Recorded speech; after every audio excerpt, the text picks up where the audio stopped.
want to welcome you on this journey with me. So I look forward to sharing this journey with you in the next hour or so. So, who's read this book? Have you read this book, Rich Dad Poor Dad? Yeah. Okay. Well, great. When I bought that book, I decided to be an entrepreneur. I decided to be rich. I'm not content to be an employee or a self-employed person because it feels like a dead end. So I went and learned everything I could about business. I go to webinars, not webinars in those days, it's seminars, so it shows my age. But I went to all the seminars, like really expensive seminars. I borrowed on 3 credit cards to fund some of these seminars, right? I read all the books. I went and attended various meetings to learn from business people. What do I need to do to build a successful business? And I went all in. I even quit my job. I borrowed money from family and relatives. And in my mind, I've got this dream fantasy, Stephen working hard, and the next moment that he's driving in his Lamborghini and he's living in a mansion. Well, if only life turns out that way. After my 8th business failure, I was like in a really dark. I was feeling.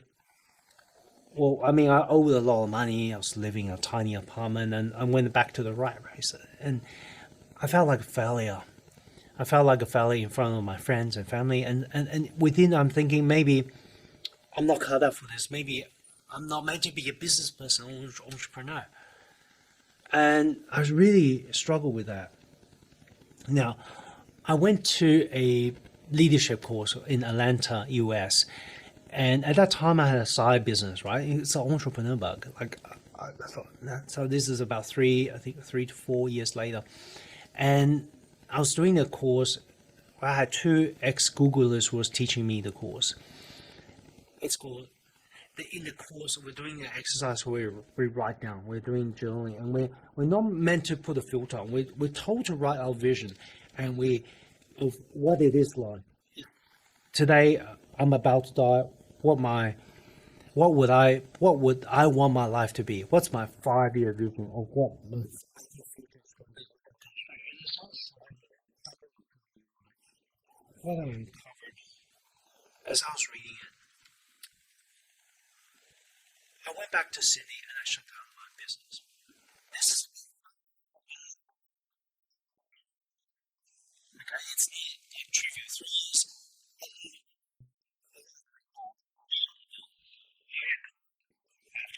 Turned down. I was writing a book about the market. It's actually dentistry marketing. I was consulting with dentists. I was writing a book about that. I shut it down.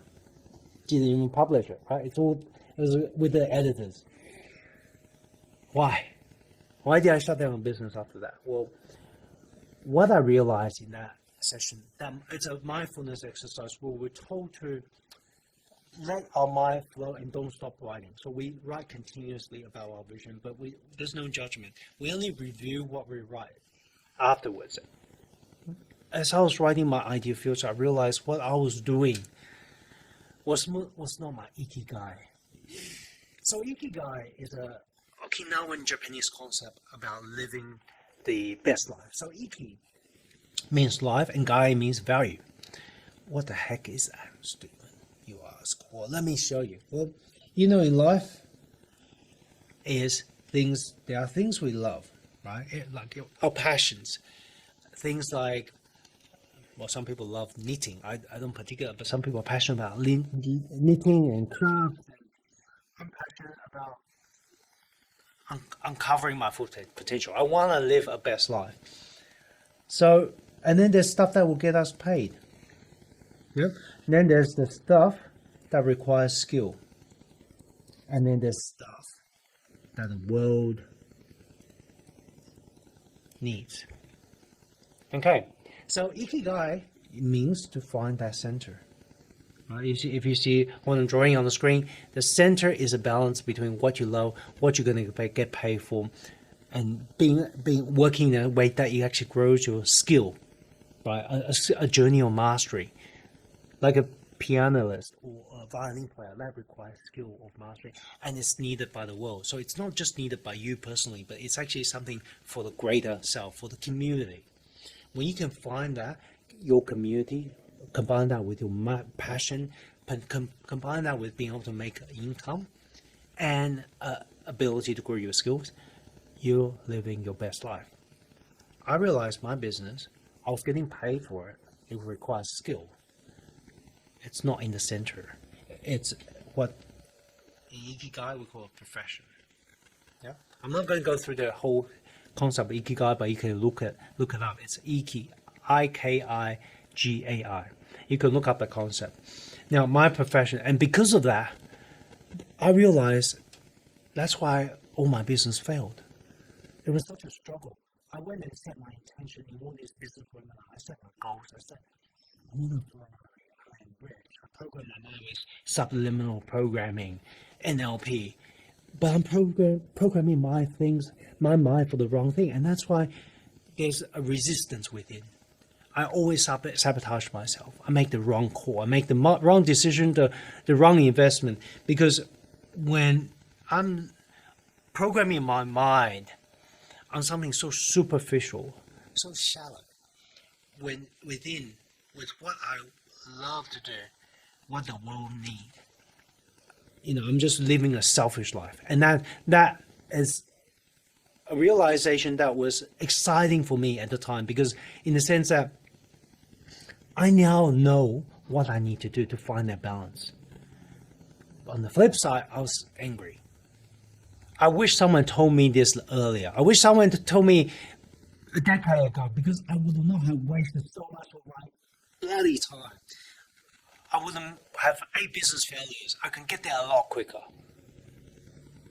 So I shut down the business and I decided to start Executive Warrior Academy, because I realized I have a passion for human potential development. Since young, I always go to self-help section. Since I was like 10 years old, I was going self-help, right? I have a passion for that. I realized it's something that the world also needs, because it's not just about me. If I realize if I help others grow, I come alive. I really so energized every time a student comes of mine to say, "You've made a difference in my life, Stephen." I get teary thinking about some of this. And the thing is, I realized that people will pay for it, and there's a skill. I can get better at this over time. I found my Ikigai in Executive Warrior Academy. And this is something I'm giving to you, because mindfulness is what uncovered the truth for me. It's not expectations of the world. It's my true self. It's not expectation of my parents. Often we get confused. The world told me I need a Ferrari. That's how you see the dream child. Like, what toys do you want? But then, what is here? What is in my heart? Yeah? And that's what mindfulness truly helps you uncover, to sort through the fakes and find the truth. Of course, there are other ways for upgrading your mind. Yeah, you can use mindfulness, but then you can go to ayahuasca in the Peruvian jungle. In the Amazons, like tons of Silicon Valley executives, very, very popular. They go mind-bending trip in Silicon Valley. And you can go to the Chiang Mai Mountains in Thailand and do a 10-day Vipassana course. You can go to Black Rock City and go to Burning Man, get a trip there. Yeah? Now, the problem with those is, first, it's expensive. Second, it takes a lot of time. Okay, well, you yeah. Now what? What are you going to do? Who's there to support you? To integrate what you learn. So now, Google want to find a better way, and because Google want to be successful, so they embark on a data research project to look into what makes the most effective leader. And what they uncovered is factors like empathy, connectedness, being able to relate to others, high risk of failure, willing to tolerate failure. All these factors that we talked about, like similar to what made Elon Musk successful. But then the question is, how do we create that? Yeah, so they got data scientists, neuroscientists, emotional intelligence expert, executive coaches, all in to find out, well, what can we do without sending everyone to Burning Man, right? Because imagine that on the front line here. So what they uncovered is that if you combine mindfulness, because we already talked about mindfulness being one of the most impactful things for me in uncovering my ikigai, if you combine that with emotional intelligence, right, which is a step-by-step approach. So Daniel Goleman popularized a system for developing emotional intelligence and use that to upgrade their work and personal relationship. And you combine that with neuroscience, all these uncoveries through fMRI research to find out the technique that worked the best from all this some of the ancient mindfulness traditions, and help choose the best technique and the duration, because we don't all have 40 years to meditate in a cave to find out if something is going to work or not, right? And this is where technology comes in. When you combine it through, you create what's called a system called Search Inside Yourself. And they apply this internally within Google. So the question is, does it work? Well, it is the #1 leadership course within Google, and they had a 6-month waiting list. It was so popular that Google decided maybe we should try it out in other companies. So what they did is they released it, spun Google Search Inside Yourself out to allow other companies to take on. And as you can see, it's worked for over 50,000 people around the world, across 150 cities and over 50 countries. All these companies has benefited and invested in Search Inside Yourself. So here we have Deloitte, Qualcomm, SAP, 3M, and they do that not about feel good, it's about performance. It's about their bottom line. That's why all these businesses jump on board. So this become available in about 2012. So it hasn't been around for a little while. And that's why you're here. I can show you a little bit about what they discovered. Now, Arianna Huffington is the founder of Huffington Post. Now, she had her own journey on covering what is needed for her to work in a high-performing manner that's sustainable. She joined Search Inside Yourself and become a board member and advisor because she can really see how this system helps. And she, having personally benefited from mindfulness, says this. She says, mindfulness helps us become aware of our own story. Like how I uncovered my ikigai. I believe it will help you too. And that's Search Inside Yourself. So today, we're going to focus on 3 things. We're going to go through the 3 secrets to ultimate productivity. The secret #1, how do you actually transform your mind? So we talk about mindfulness, but how do you actually do that for maximum effectiveness? And second is, how do you do that simply, easy? Is it hard? Well, I'm going to show you an easy way. And you can do that effortlessly to alter whatever behavior you need to change or upgrade to achieve your goal. And secret #3, how do you upgrade your mind in an instant? So not 40 years, like that. Okay? That's what we're going to cover. Okay, so secret #1. How do you transform your mind for maximum effectiveness? Now, when learning about business, my mentor once said to me, well, the difference between an average Joe and a billionaire is that an average Joe only works a certain amount of hours and they can only make so much. But a billionaire works the same amount of hours but makes so much more because of leverage. The billionaire knows how to use leverage. And Robert Kiyosaki says leverage is the reason some people become rich while others do not. Yeah? So think about that. When I learned about this concept about leverage, I went and invested all my money to find out what forms of leverage are they talking about. And I went to webinars I keep on saying webinar these days because it's so popular, but seminars and books and courses, and this is what I uncovered. And if you use this is how you can maximize your productivity. But I'm going to show you what I found. First, outsource your non-core functions. Now, I learned about this through E-Myth, or Michael Gerber's book. And he says that in a business, you want to know what your core is or what your core skill set is. So for mine, it's human potential development. Now, if I need to clean the house and I'm not doing my specialty, yeah? So what the lesson is, a form of leverage is anything that I don't want to focus on, I let someone else focus on it, someone else who enjoys it. And that's how I can magnify my time. If someone loves to make a messy place clean and tidy, and they love it, they will do that really, really well. I don't love it, so I let them do it, and I can focus on what I love. And that's a form of leverage, because then I can spend more time on what I love, and they can spend more time on what they love. I've magnified my effect. If I do the clean everything on myself, then I'll be forever busy, but I'm not accomplishing what I truly love to do, my ikigai, right? So that's the first form. Outsource anything that you don't want to focus on. And the second form is, of course, use other people's money. And this is something that Robert Kiyosaki popularized.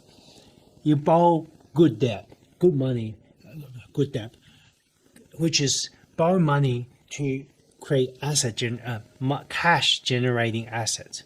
So if you think about, if you borrow money to buy a sports car, that's a depreciating asset. That is not good debt. A good debt is borrow money to invest. And these things are going to appreciate in value. Therefore, you can magnify your return on investment. Right? And that's a form of leverage. If you can have a healthy kind of level of debt, that you can magnify your effect. Of course, the reverse is also true. If you do this wrongly, you can also magnify your downside. So that's how you can get more within your little constraint. The third form of leverage is to systemize your business. So if you go to Macca's, they say, would you like fries with that? That's because it's a system. Yeah. Would you like an upgrade? Would you like to upsize?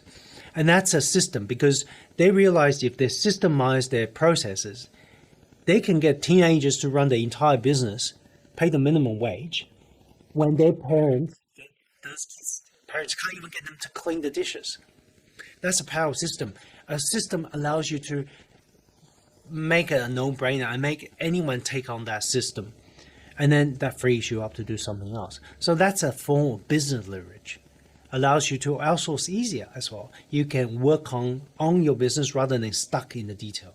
Yeah, when you can systemize. So that's a leverage. Now, when I was in searching this inside yourself, I was in the classroom at the time, and my teacher was actually sharing a concept of flow.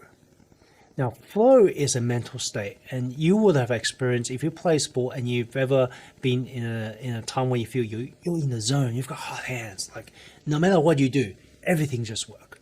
But then you're so intently focused on that task that you literally lose track of time. Yeah. So you just go so entwined with what you're doing, and that's called flow. Other examples that you might have is maybe knitting, like you're knitting and you're trying to get things right, and you get a sense where you forget time, or computer game. So this is known as a state of high performance, because it is something that really brings out the best in you. And McKinsey actually did a research into flow, and they've a 10-year study into that particular state, and they found that when you work in the state of flow, you're actually 5 times more productive. So when I was listening to this, I go, oh, I just found another leverage. Working more. Now, this is where another aha moment happened. When the teacher told me that mindfulness can help you work more in the state of flow. Well, how does it do that? Let me show you. Now, we already talked about how mindfulness helps you uncover ikigai. How I failed in my business by setting the wrong programming. I'm programming in the wrong direction. It's like an autopilot in a plane.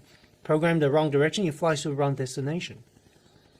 The thing is, with mindfulness, It helps you dig into your inner self to get that clarity on what ikigai is. And that's the first prerequisite for flow. You have to know your direction.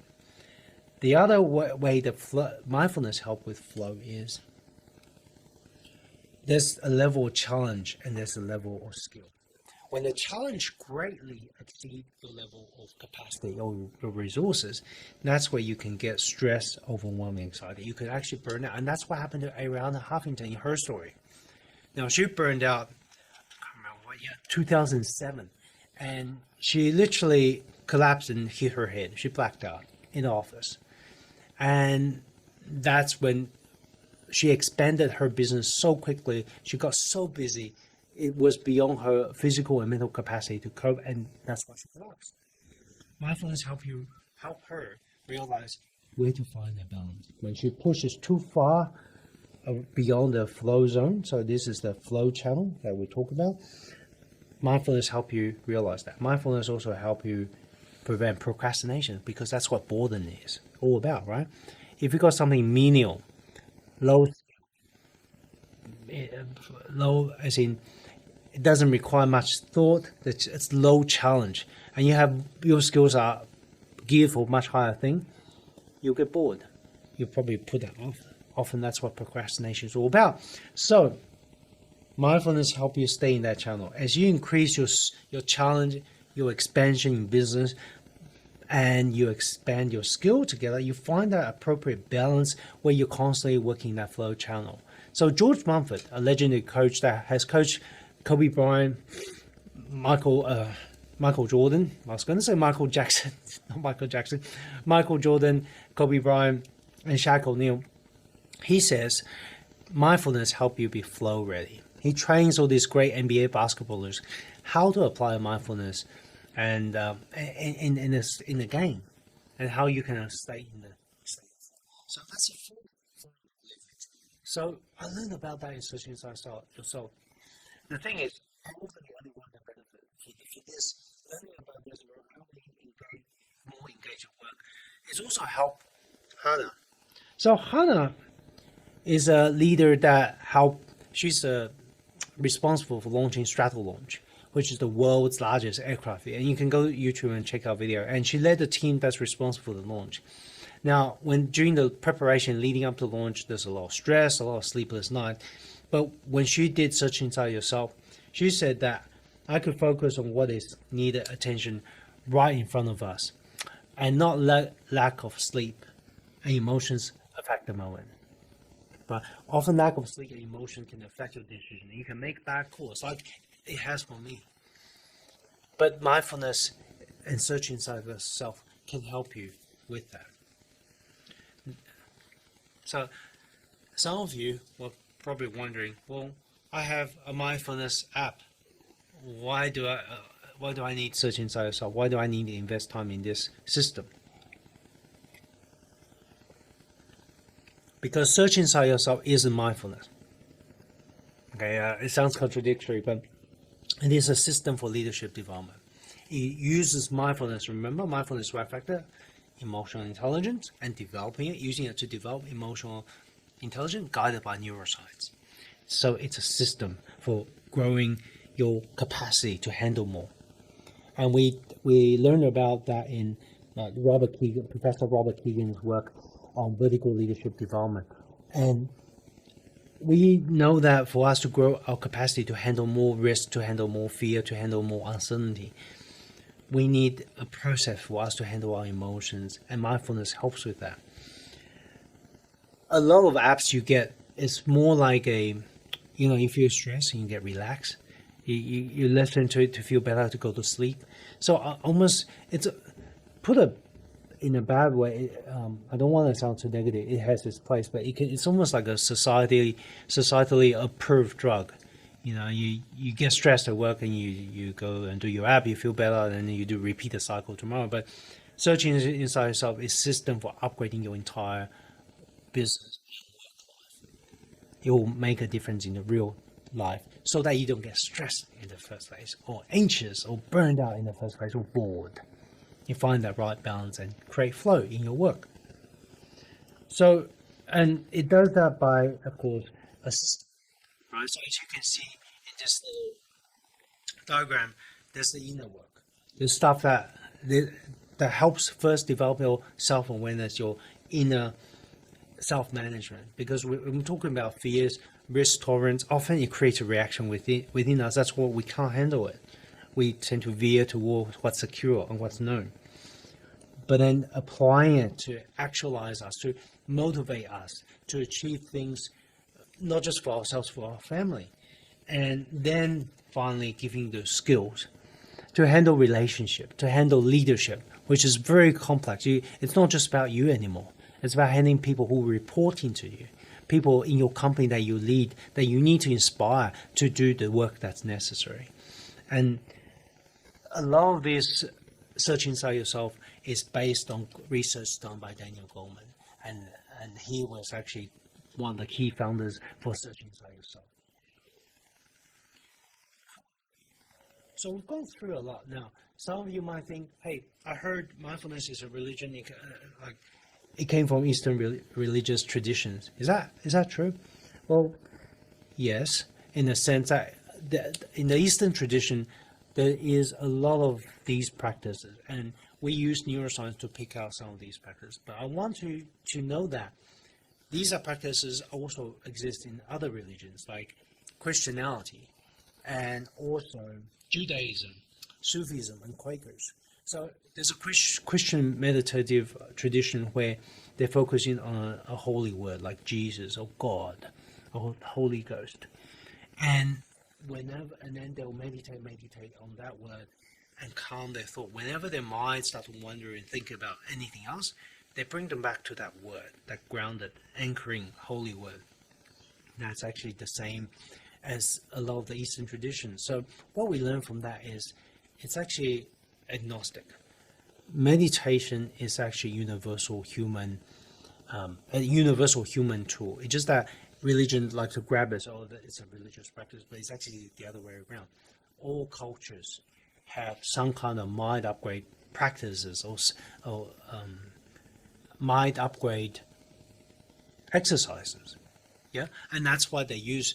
It's universal. You find that in cultures all over the world. And what Search Inside Yourself does is it allows you to take on those practices without any of the religious context. Pure mental exercise. And that's how you can think about Search Inside Yourself. It's a mental gym, a place to practice on upgrading the power, the strength, the flexibility, the agility, and endurance of your mind. So you can outlast your competitors mentally.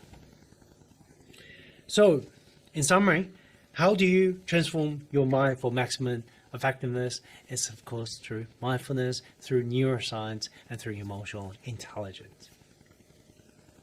So we're going to go into secret number 2.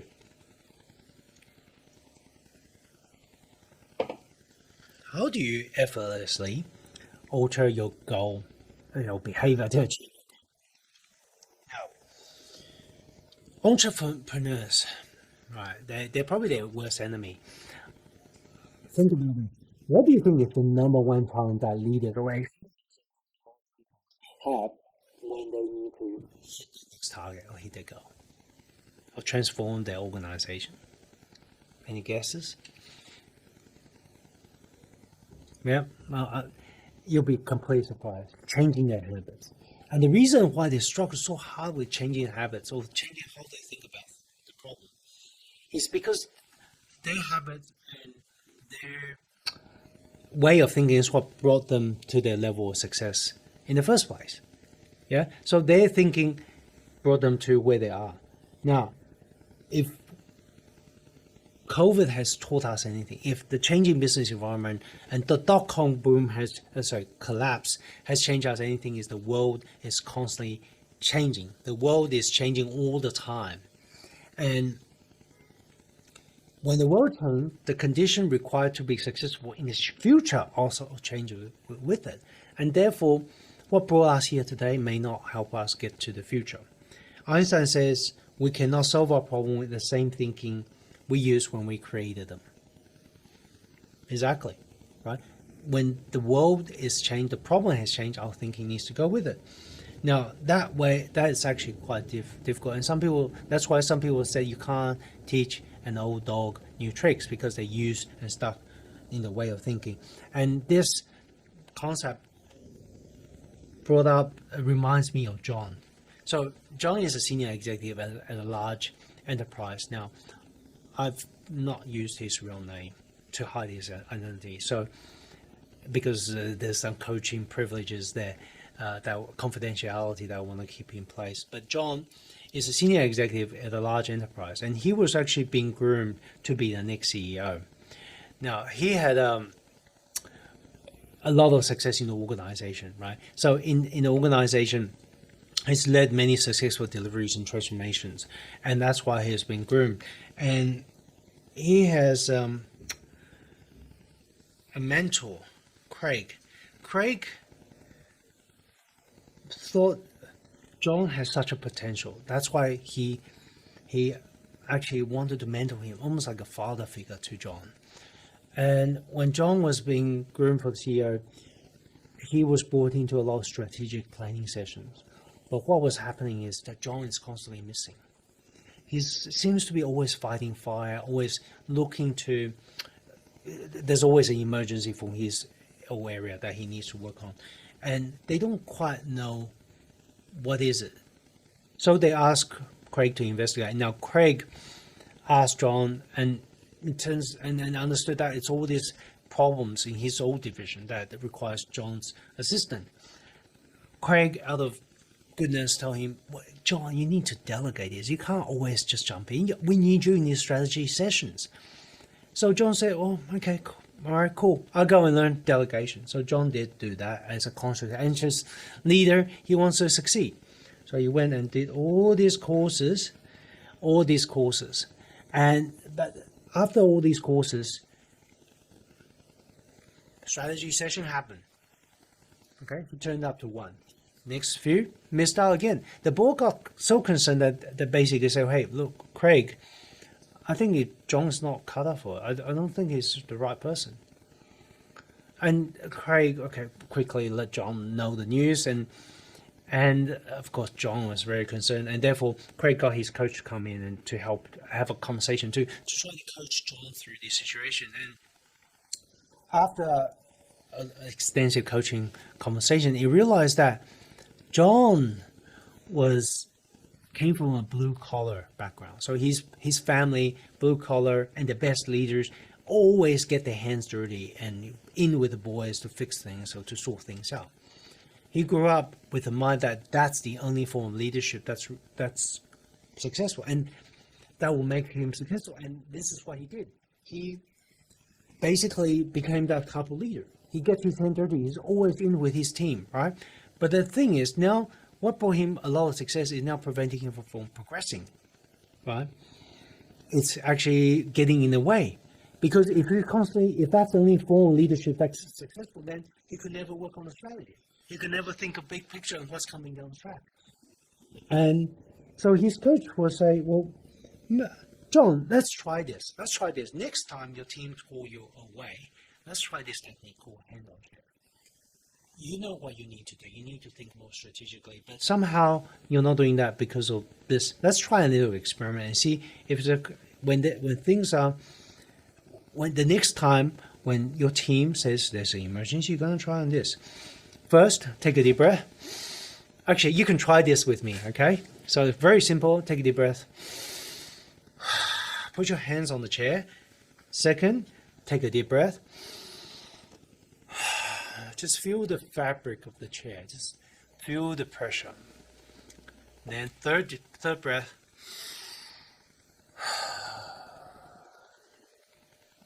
What is my greatest intention today? I need to be strategic. Is this an issue that I can let them try and handle it? Yes. Okay. So that's the exercise. All the coach asked John to do is really, rather than just jumping in and with the boys and with his team and fix the issues, is to actually do this hands-on chair technique. And no one really know when did this happen, but once Craig went into a strategy planning offsite, shock, John is already there. And he persistently attended the strategy session, and he learned that great leadership doesn't always have to fight fires with his people. Sometimes the best use of a leadership is actually to be working on strategy. And that's the power of mindfulness. We call this a micro practice. It's a practice that help you change your behavior. And did you know that only takes 3 breaths? It was easy. It wasn't something that's complicated. You need to go, some crazy ritual to program your mind. No. It's actually really easy. It's hard when you throw the wrong thing at it. When you think it's a tool, so it's a knowledge thing, right? If you think it's a knowledge thing, you don't delegate because you don't know how, or you don't know what is delegation. Yes, get that knowledge, but it's not. It's a behavior thing. It's a capacity thing. You gotta let go of old habits. Now, this type of micro practice we have tons of this in Search Inside Yourself, and it hasn't just helped people like John, executive. It's also out for my friend F.A. Now, F.A. is a coach that works at a major global bank, and when he went through the course, he picked up a tons of these micro practices like John, and he says that the many micro practices help him to calm and reduce stress, and make him a better person, a better listener, leader, and husband. So it's not just make him more effective at work, it's actually crossed over to his personal life. So some of you may be thinking, hey, meditation mindfulness is used in SRY, or kind of sitting there doing nothing is boring, right? I like to answer that by saying, so is brushing your teeth, so is having a shower. There's things that we do that, even though it's boring, we take it for granted, but what about taking a mental shower? Clear your mind of the junk, the gunk, the bad memory, the past trauma, the fear. What about getting rid of those? So you free your mind to focus on the future, focus on the great things, the good things, to drive and to handle more, increase your capacity. Yeah. So there are things that we do to go to the mental gym. Take yourself to the mental gym, pumping your mental iron. Going to the gym it's not like sitting on a couch. You're meant to work hard, but then you got the big muscle to show off, right? Wouldn't you like the big mental muscles? So, other views, isn't meditation and mindfulness just a bit of a fad, right? Well, think about this. Why does Arianna Huffington do it? Why does Jack Weiner, the number 1 CEO on the planet, as voted by Glassdoor, anonymous people? Why does Ray Dalio do it? Why does Padmasuri Warrior? Why does Jerry Seinfeld? Mark Burnoff, CEO and founder of Salesforce, one of the world's largest enterprise software firms. Oprah, right? I don't need to introduce. All these people say mindfulness and meditation is the secret of success. It's the secret of higher performance. We know it's not a fact. Even Navy SEALs take on mindfulness courses. Okay, so definitely not a fact. And the search inside yourself makes it easy, right? We talk about the secret number 2, how to effortlessly alter your behavior to achieve a goal. It's through a system of neuroscience, mindfulness, and emotional intelligence. With that, with the right micro practice, micro technique, you can actually make it quite. So, how do you actually upgrade your mind? Secret number 3, in an instant, not years.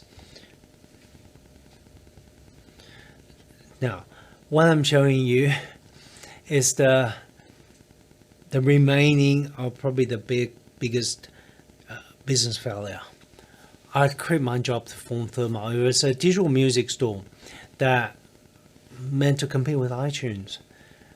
I spent so much money, so much of my time, years, tens of hours working hard, programming in front of my computer, working till late at night. I slept in front of the desk, wake up, program again. And this is all I've got left, a screenshot pretty much of what we designed and built.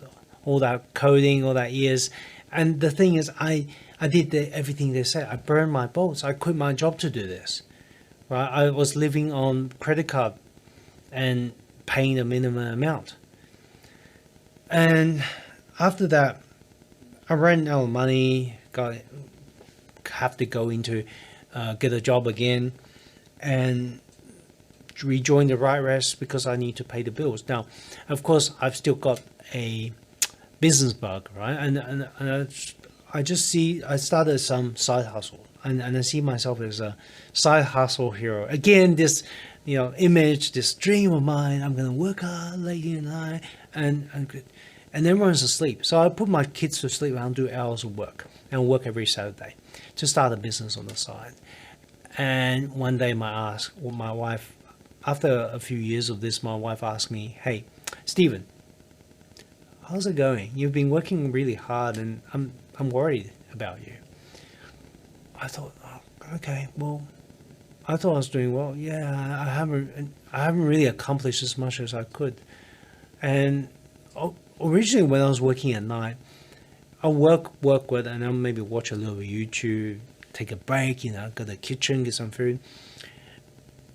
But because of the lack of result, lack of progress, I wasn't progressing as quickly as I could. I went and looked at what's going on. So I got a time tracker app, and this time tracker allows you to, for every type of activity you do, you can put a start, and when you move on to a different type of activity, you stop. I realized I waste maybe 45% of my evening time on resting, and that was shocked. I thought I realized I need to change something drastically, because man, I'm wasting so much time, and that's a side hustle. Wasting 45 minutes of my side hustle is not, 45% of my side hustle is not clever. It's stupidity. So I went and investigated all these productivity systems.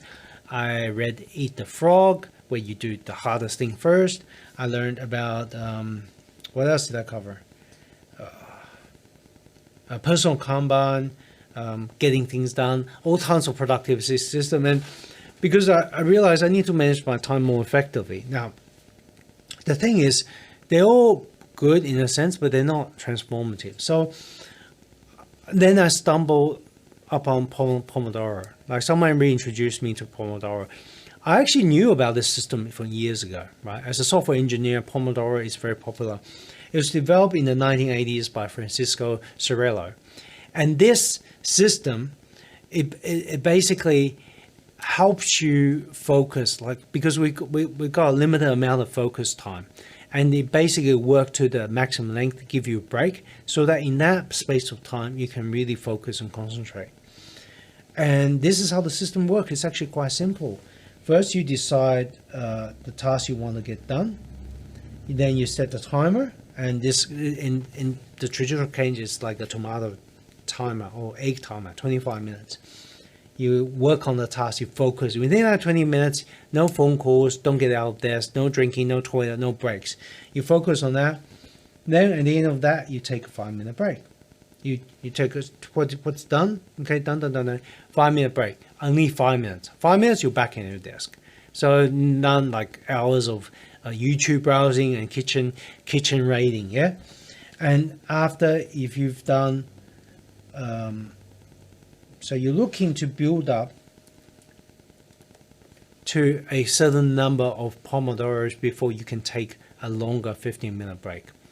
So when I was doing this, I definitely got more done, yeah? Because I'm not spending like all this time on YouTube, and it's actually controlled, bite-sized break, and I find that a lot more productive. But it's not quite game-changing until I learned about mindfulness, because you can be productive, but you can be productive in the wrong direction or on the wrong thing. So what did I found? I created mindfulness-based Pomodoro. And the way it works is,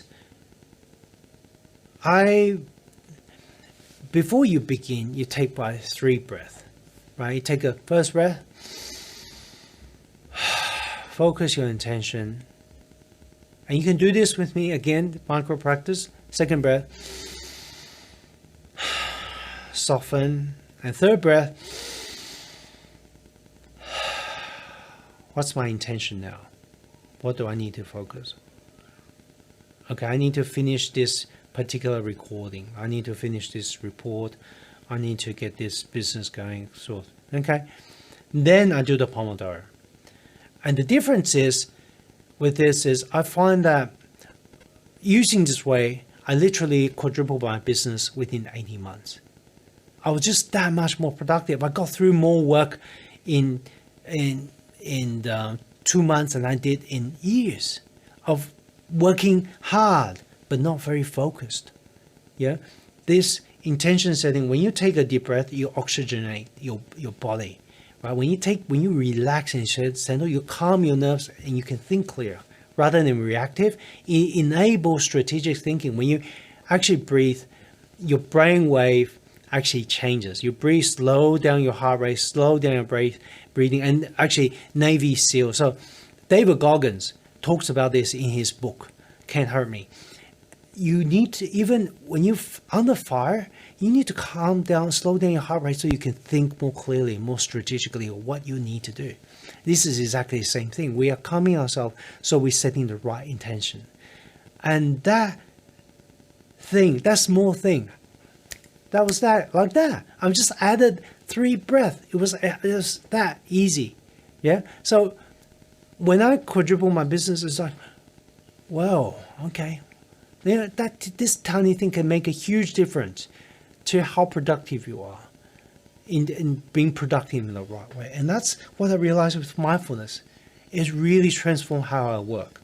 And this just didn't work for me. It also worked for my friend Mark.